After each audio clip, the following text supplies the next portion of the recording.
Well, hello. Thank you so much for taking the time to meet with me. I'm Allie. Great to be here. Yes, I'm excited to interview. Do you mind taking a moment to introduce yourself and tell what you do? Hi, my name is Dave Kosak. I'm the lead mission designer for Hearthstone. All right, Dave, I thought we'd start out with some personal questions to kind of keep it light and fun. So I was wondering, what class are you personally excited to play, the most excited to play for the new expansion? All right, that's a tough question because I love Priest. Priest is my boy, right? But I gotta say, Hunter is going to be a lot of fun. And in fact, we just unveiled Rexar, Deathstalker Rexar, so you can see what it's about. You know, that moment of just slapping that down on the table, just past the halfway point of the game, and saying, "All right, it's on," and then you can just sort of craft your own beasts. And just sort of adjust to the state of the game. Like, no, I need something fast and cheap, or I need something really expensive, and I'm going to give a charge. It's an amazing. It's just a really fun piece of gameplay there, and I can't wait to kind of see Hunter back. Yeah, I'm super excited to see what kind of crazy creations people come up with. So yeah, I'm excited for Hunter too. So another fun question. If you had a Hearthstone spirit animal, what would your Hearthstone spirit animal be? Hearthstone spirit animal? Perhaps the angry chicken would be. You don't really think much about the angry chicken until he gets angry, assuming he's not dead, which I think really resonates with me for some reason. I didn't expect that answer, but I like it. I actually like it. So from Ungoro, I'm curious, what is your personal favorite quest out of all of them? What's the name of the priest quest again? It's not Awaken the Makers. It is Awaken the Makers. Yeah. I get the names mixed up. So sometimes I'll be talking to other designers, and they're like, "What are you talking about?" Yeah, Awaken the Makers. I like that one, and I think it doesn't see a lot of play in ranked right now, but with Knights of the Frozen Throne coming out, we're going to see some more Death Rattle cards. And I think we might see some Quest Priests starting to come back. We'll see. Yeah, we'll see. I figured that we might see Awaken the Makers, but with all the Death Rattle, teasing coming out, so hopefully that'll be good. So this is kind of unrelated to Hearthstone, but, you consider yourself an interactive storyteller, and you like to read and write, and I was just curious, what's your favorite story of all time, just for you personally? Favorite story? Any work of fiction? Anything? Oh wow. Oh, that's a tough one. Yeah. I go by. I always go back to Hitchhiker's Guide to the Galaxy. As I read it when I was young, and it was very formative to both my sense of humor and my writing style and everything else. But I got to say, recently, Game of Thrones, both the novels. I absolutely love the novels, and if you haven't read the novels, you're not getting the full picture. You really should read the novels. But also the TV series, I think they've made some really smart choices with that. And so they end up both. I enjoy them both, and I enjoy them both for slightly different reasons. They both are slightly different stories at this point, and so good. Fantastic. Yeah. Very inspiring. I haven't read the books myself, but I think you've just inspired me to go on and read the books. So now moving into some more Hearthstone questions. I am so excited for Knights of the Frozen Throne. I absolutely can't wait. And so I was just curious, how long does it usually take for you guys to formulate the idea of a new expansion, and can you give me some insight on what that process looks like? Does everyone just, sit around a big table and just throw out ideas, or I'm curious.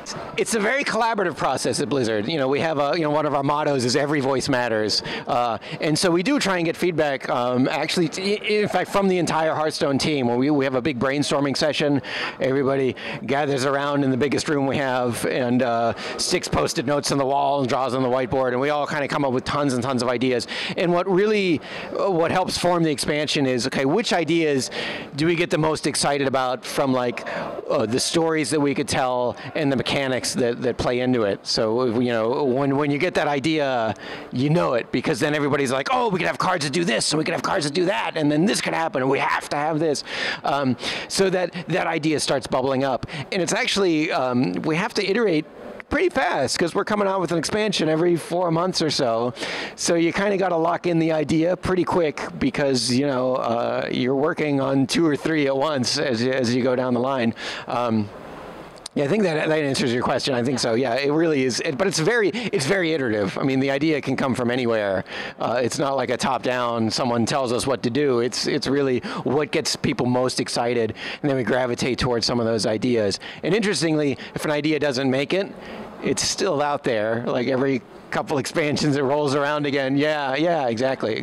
Sort of going off of that a little bit, so when you are thinking of a new expansion, do you start with the legendaries or do you start with the common cards? I mean, it might be different every time, but I didn't know if there was a certain formula of, you know, like you base the expansion off of like certain legendaries. Does that happen? It is slightly different with every expansion. I think, you know, we start with the theme and trying to play off the theme, and then we try and lock down what are the major mechanics of it. You know, like on Goro, we wanted to do something with adaptation and evolving and evolution. That seemed like kind of cool. So you try and start with those things. For Knights of the Frozen Throne, it was really, with the fantasy was super strong, right? It's Northrend, Death Knights, Lich King. Yeah. Lich King. What are we, you know, what's the coolest fantasy to play that off? And that's how we settled on these, the 9 heroes. What if the 9 heroes get corrupted? Then you have like 9 Death Knights. It's like 9 times as cool as 1 Death Knight. It's 9 times. And we had, that just lent to a lot of ideas, both story-wise, like thematically, how do we do this? What's the coolest thing to happen to Rexxar, say? And then mechanically, like what would a Deathstalker Rexxar do? And then kind of come up with the mechanics that, you know, we want to make a big splash and make these really, really resonate. And that was a lot of our time. Once we had the theme down, then it was, how do we play that off? How do we make that happen? And you really start with those mechanics and iterating on that and making sure it works. Very cool. So you mentioned Ungoro briefly, and I will just say that Ungoro's honestly been my favorite meta. I feel like you have been able to play so many different types of decks, and not just like one good deck specific to one class, like multiple good decks. And so I was just curious, was there a certain card in Ungoro that was way better than expected? Well, I play a lot of priests, so this is, you know, coming back to it. But I think it's fun to see the community react to cards. And when we, you know, posted Lyra, wasn't a big reaction. People didn't go nuts over that. But it's just one of those defining legendaries for that class that super fun to play. It's the first legendary I crafted from this set, and yeah, made a big impact. It's just a fun card. It's a fun card that works in a lot of different decks and a lot of different contexts. Yeah, I love that one. So to be clear, though, I've been saying Lyra is the correct pronunciation. Lyra. I just want to know because I've been saying it wrong.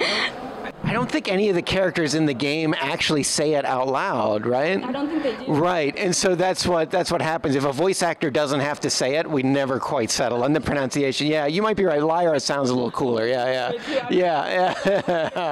We can make that definitive call right now. Okay. Oh. Lyra? What? I don't know. It's not my job to make the definitive call, but I have a microphone. I like both. You like both? I like both? You can't say both. Pick one. Lyra. Let's go. Lyra. There it is. Definitive.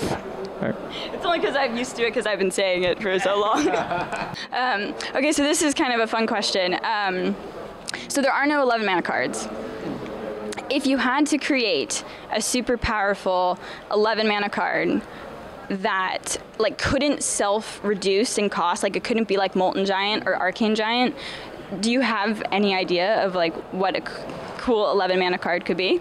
Like go through your opponent's deck and just throw out some cards you don't like. just go through. Just gonna go through and chuck them. Yeah. There is a fun one. If you speaking of 11 mana, if you look at our credits. My credit card, the little ending card for Dave Kosak. Yeah. It cost one more for every word of text on the card. Yeah, so do the math. Yeah. Okay. But it combos with Peter Whalen's credit card to make it possibly playable. So yeah, but that's a loser. I like that one because it speaks to my job, which is so much. It's like, I have a really cool idea. I need to cut the text, otherwise we can't use it. It's got to be shorter. So recently there was a Wild tournament, and a lot of people really enjoyed it. I know my community itself like really enjoys Wild, and so I was just wondering, do you guys plan to like support Wild more in the future?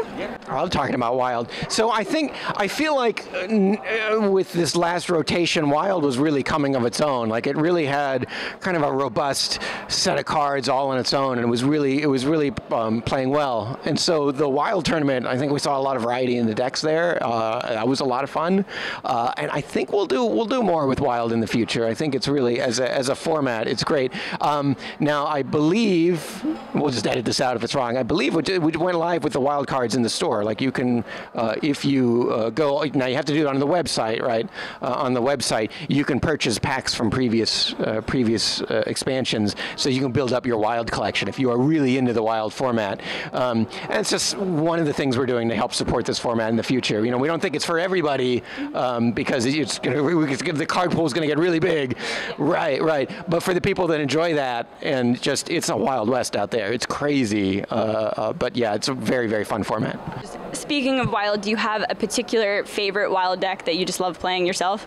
I do not excel at Wild, but I love any deck that has Dr. Boom in it. Good old Dr. Seven, classic. You can't go wrong with him. So this will be my last question. I was just wondering if the development team ever plans to create a tournament mode or like different types of game modes. And if it wasn't tournament, potentially a different like arena format, like a sealed pack maybe format where you could open 6 packs and then create a deck out of that. I just didn't know if there was plans for different modes. Mm-hmm. So the beauty of Hearthstone is that, I mean, the game itself is so elegant. There's so many different things we can do, and we talk about that stuff all the time. We don't want to add too many modes into the game, but we do have Tavern Brawl that rotates every week that lets us experiment with something and see, you know, is this cool? Is that cool? We've been playing with the arena format. We tried Standard Arena to see what people thought of that. So we're constantly iterating. We don't want to throw tons of game modes out there and really confuse people, right? So it's a very careful, measured decision. But we are talking about lots of stuff, and we'll have announcements down the line when we're ready to roll the stuff out. Lots of exciting stuff in the works for Hearthstone. So yeah. I know that's an evasive answer, but I don't want to. But exactly. But we always are thinking about that. We don't want to make the game too complex for people coming in, but there's so many possible things to do. So yeah, it's exciting. Very, very exciting. You brought up Tavern Brawls, and I thought of one more question. So I personally have a lot of fun doing co-op Tavern Brawls, and I know my friends do too. Would it ever be possible to somehow incorporate a co-op system in normal gameplay? Is that is that possible? I'm not sure. We talk about that all the time because that would be really fun. The co-op Tavern Brawls are super fun. We have a lot of fun with those. And the new Fireside Gatherings have new kind of co-op brawls to do that are a lot of fun. So, you know, we're playing with it, and I think we'll keep playing with it more in the future because I think that's just a really fun way to play Hearthstone. Yeah. Okay, now I get to ask you questions. Okay. All right. Knights of the Frozen Throne. Yes. Yeah. Which Death Knight hero are you most excited about? Wow. I want to say, okay, so Warlock is my favorite class. Okay. So I feel like I have to go the Warlock route here and go for the Warlock Death Knight. Yeah. Very, very difficult question for the design team. What if Gul'dan was more evil? Like, how do we do that? How are we going to execute on that in fantasy? So we'll be unveiling more heroes in the weeks to come, and that's an exciting thing. And I love to see the community sort of speculate on, you know, what are these characters going to be like, you know, when they go bad. Great. Well, thank you very much. This has been a lot of fun. Yes.